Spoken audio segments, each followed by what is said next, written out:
ये तारीख की वो खौफनाक तरीन आग थी जिसे देखकर आसमान के फरिश्ते भी पनाह मांगने लगे थे। नमरूद का तकब्बुर इतना बढ़ गया था कि उसने एक मीनार बनाकर आसमान वालों पर तीर चलाए ताकि नऊजुबिल्लाह खुदा को कत्ल कर सके। और जब वो तीर वापस आया तो वो खून से भरा हुआ था। ये अल्लाह की तरफ से उसको ढील दी गई थी।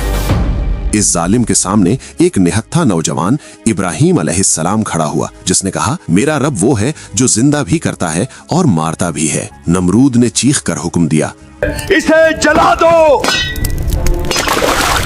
और अपने खुदाओं की मदद करो। जब इब्राहीम आग में गिरे तो कायनात थम गई, मगर आग ने जलाने के बजाय फूलों की चादर बिछा दी। नमरूद की खुदाई का अंजाम कैसे हुआ? किसी फरिश्ते ने नहीं, बल्कि एक लंगड़े मच्छर ने उसकी नाक में घुसकर उसका दिमाग चाट लिया। वो शख्स जो कल तक खुदा बना बैठा था, आज जूते खाकर सुकून की भीख मांग रहा था। चलिए तारीख के इस सबसे बड़े हक और बातिल के मार्के की शुरुआत करते हैं। तूफान नूह के कई साल बाद बाबिल की सरजमीन पर एक शख्स पैदा हुआ जिसका नाम नमरूद था। ये दुनिया का पहला बादशाह था जिसने जमीन पर फसाद फैलाया। नमरूद को अपनी ताकत और सल्तनत पर इतना गुरूर था कि उसने लोगों से कहा, मैं ही तुम्हारा रब हूँ, मुझे सजदा करो। अल्लाह की शान देखिए। इसी तकब्बुर के दौरान नमरूद ने एक खौफनाक ख्वाब देखा जिसने उसकी नींदें उड़ा दी। उसने देखा कि एक सितारा निकला है जिसकी रोशनी ने सूरज और चांद को बेनूर कर दिया है और वो सीधा उसके तख्त से टकराया है। सुबह उसने नजूमियों को बुलाया। उन्होंने ताबीर बताई, ए बादशाह, तेरी सल्तनत में एक लड़का पैदा होगा जो तेरे मजहब को मिटा देगा और तेरी मौत का बायस बनेगा। ये सुनते ही नमरूद फिरौन से भी पहले फिरौन बन गया। उसने हुक्म दिया कि बाबल में पैदा होने वाले हर लड़के को कत्ल कर दिया जाए। इसी खौफ के आलम में अल्लाह के खलील हजरत इब्राहीम अलैहिस्सलाम की वालिदा उम्मीद से थीं। उन्होंने अपना हमल सबसे छुपाए रखा। जब पैदाइश का वक्त करीब आया तो वो शहर से दूर एक वीरान गार में चली गईं ताकि नमरूद के सिपाही बच्चे को देख न लें। वहीं उस गार के अंधेरे में अल्लाह के प्यारे नबी हजरत इब्राहीम अलैहिस्सलाम की विलादत हुई, जिनके चेहरे पर नबूवत का नूर था।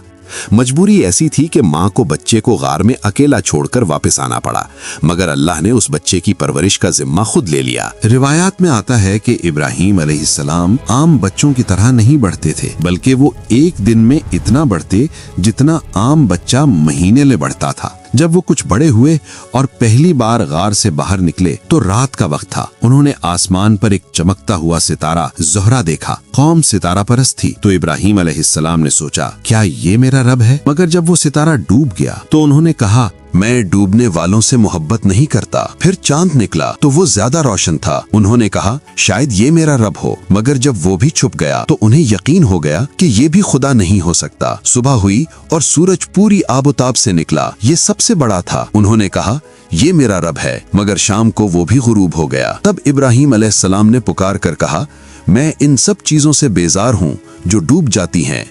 मैं अपना रुख उस जात की तरफ करता हूँ जिसने इन सबको पैदा किया है। हक पाने के बाद वो शहर वापस आए और अपने वालिद आजर के पास गए, जो नमरूद का खास दरबारी और बुत तराश था। आजर पत्थरों को तराश कर खुदा बनाता था। इब्राहीम अलैहिस्सलाम ने बड़ी नरमी से पूछा, ए अब्बा जान, आप इन चीजों की इबादत क्यों करते हैं जो न सुनती हैं न देखती हैं? बाप ने गुस्से से जवाब दिया, ऐ इब्राहीम, अगर तू बाज ना आया तो मैं तुझे पत्थर मर मर कर संगसर कर दूंगा। मुझसे दूर हो जा। घर से निकलकर इब्राहीम अलैहिस्सलाम ने लोगों को समझाना शुरू किया, मगर कौम नमरूद के खौफ और जहालत में डूबी हुई थी। बात नमरूद के महल तक पहुंच गई कि एक नौजवान हमारे खुदाओं का इनकार कर रहा है। यहीं से हक और बातिल के सबसे बड़े टकराव की बुनियाद पड़ी। बाबिल के लोगों का एक सालाना मेला था जिसके लिए वो शहर खाली करके सहरा में जाया करते थे। उन्होंने इब्राहीम अलैहिस्सलाम को भी साथ चलने को कहा, मगर आपने सितारों को देख कर फरमाया, इन्नी सकीम, यानी मैं बीमार हूँ या मेरा दिल तुम्हारे शिर्क से बेजार है। जब पूरा शहर खाली हो गया तो इब्राहीम अलैहिस्सलाम खामोशी से उस मरकजी मंदिर में दाखिल हुए जहाँ उनके सबसे बड़े खुदा रखे हुए थे। वहाँ तरह तरह के खाने और फल बुतों के सामने चढ़ावे के तौर पर रखे हुए थे। इब्राहीम अलैहिस्सलाम ने तंजिया नाज में उनसे कहा, तुम खाते क्यों नहीं? जब पत्थर के खुदा खामोश रहे तो उन्होंने जलाल में आकर फरमाया, तुम्हें क्या हो गया है, तुम बोलते क्यों नहीं? तारीख ने वो मंजर देखा। इब्राहीम अलैहिस्सलाम ने पूरी कुव्वत से कुल्हाड़ा चलाया और उन झूठे खुदाओं को रेजा रेजा कर दिया। वो एक एक करके तमाम बुतों को तोड़ते गए, यहाँ तक कि मंदिर में सिवाय मलबे के कुछ न बचा। सिर्फ सबसे बड़े बुत को छोड़ दिया और कुल्हाड़ा उसके कंधे पर लटका दिया ताकि लोग उससे सवाल कर सकें। जब लोग मेले से वापस आए और मंदिर का ये हाल देखा तो वो दहशत और गम से चीख उठे, हमारे खुदाओं के साथ ये किसने किया? हमने एक नौजवान को इनका जिक्र करते सुना था जिसे इब्राहिम कहते हैं।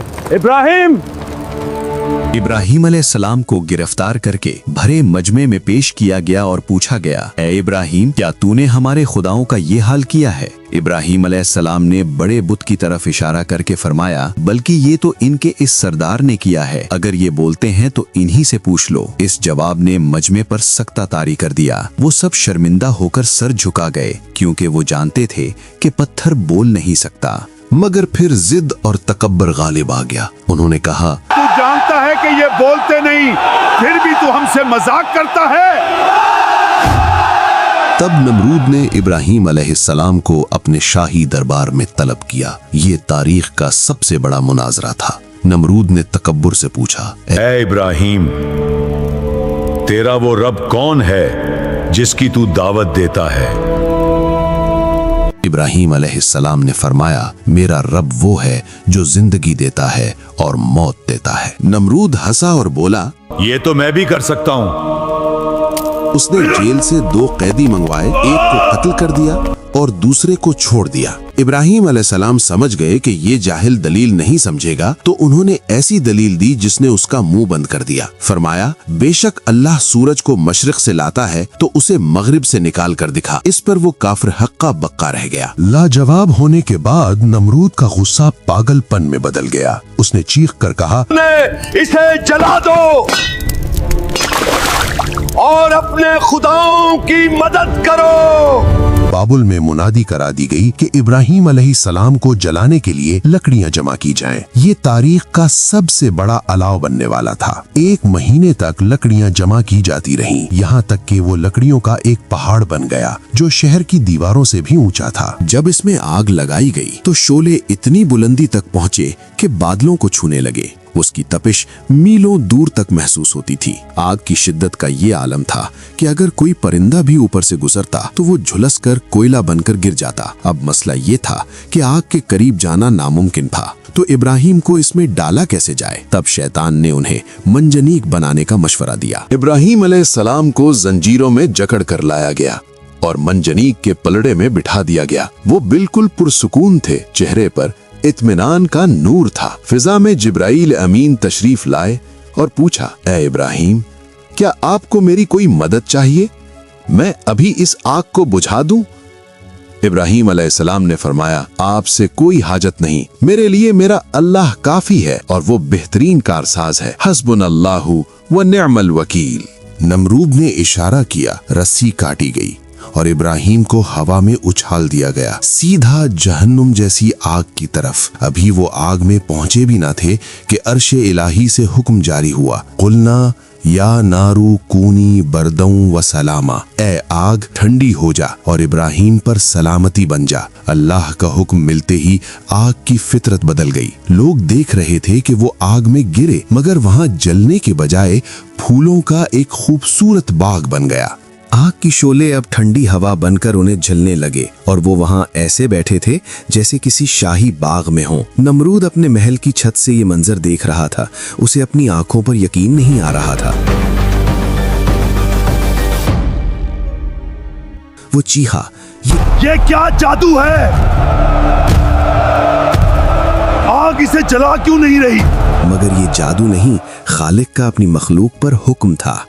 कई दिन तक इब्राहीम अलैहिस्सलाम इस आग में रहे और बाद में फरमाया, मेरी जिंदगी के सबसे पुरसुकून दिन वही थे जो मैंने आग में गुजारे। आखिरकार आग बुझ गई, धुआं छटा और लोग ये देखकर दंग रह गए कि इब्राहीम अलैहिस्सलाम जिंदा सलामत बाहर आ रहे हैं। उनके कपड़े तो क्या, उनके जिस्म का एक बाल भी नहीं जला था, सिर्फ वो रस्सियां जल गई थीं जिनसे उन्हें बांधा गया था। ये मंजर देखकर हजारों लोगों के दिलों में नमरूद का डर खत्म हो गया और इब्राहीम की सच्चाई का यकीन बैठ गया। आग के मौजज़े के बाद भी नमरूद की आंखें न खुली। उसने तकब्बुर में आकर कहा, अगर इब्राहीम का खुदा जमीन पर नहीं तो मैं आसमान पर जाकर उससे लड़ूंगा। उसने एक ऊंचे मीनार पर चढ़कर आसमान की तरफ तीर चलाए और जब तीर वापस आया तो वो अल्लाह की ढील की वजह से खून से भरा हुआ था। वो बेवकूफ खुशी से चीखा, मैंने इब्राहीम के खुदा को मार दिया। नाउजुबिल्लाह। मगर उसे नहीं पता था कि असल जंग अब शुरू होगी। अल्लाह ने उसके मुकाबले के लिए कोई फरिश्ते या बड़ी फौज नहीं भेजी, बल्कि अपनी सबसे कमजोर मखलूक मच्छरों का एक लश्कर भेज दिया। वो मच्छर इतनी बड़ी तादाद में थे कि उन्होंने सूरज की रोशनी को छुपा दिया और दिन में रात का समा हो गया।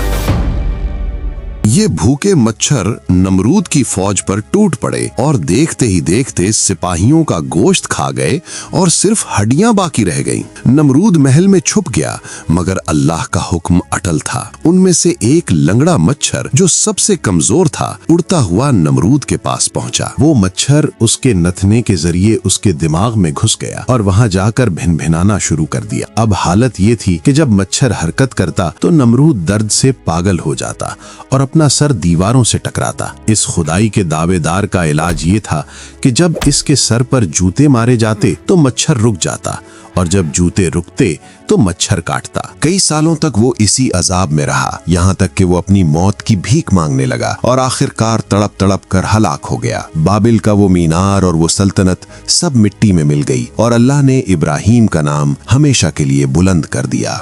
ये वाकया सबक है हर उस फिरौन और नमरूद के लिए जो अपनी ताकत के नशे में अल्लाह को भूल जाता है।